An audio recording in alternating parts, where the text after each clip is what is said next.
Are you down for this? If you're in the mood, we can take it to the moon.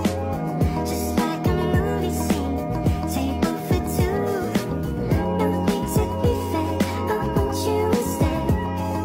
If you're in the mood.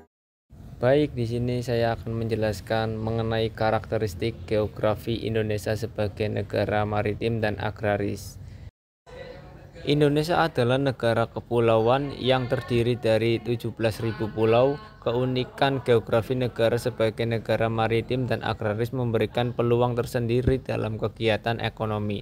Dalam pembentangan ini kita akan mempelajari karakteristik geografi Indonesia dan implikasi terhadap ekonomi. Karakteristik kepulauan. Sebagai negara kepulauan, Indonesia memiliki beragam sumber daya yang tersebar di seluruh pulau.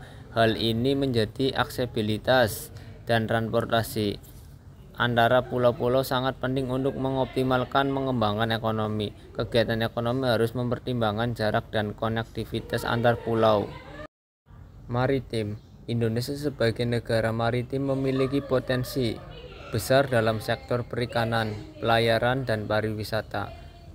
Lautan memberikan sumber daya yang melimpah, namun juga memerlukan pengelolaan dan berkelanjutan untuk menjaga kelestariannya. Kegiatan ekonomi maritim sangat berperan dalam pertumbuhan ekonomi negara.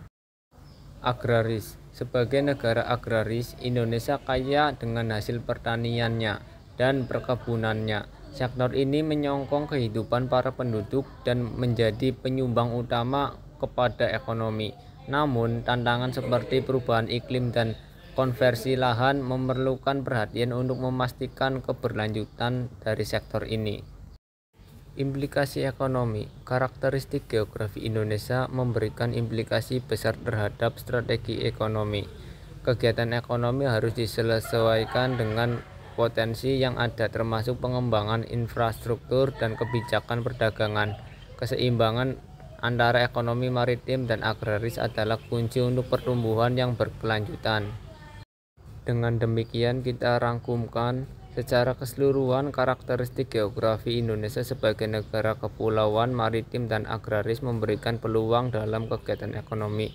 Pemahaman yang mendalam dalam aspek ini sangat penting untuk merancang strategi ekonomi yang efektif dan berkelanjutan.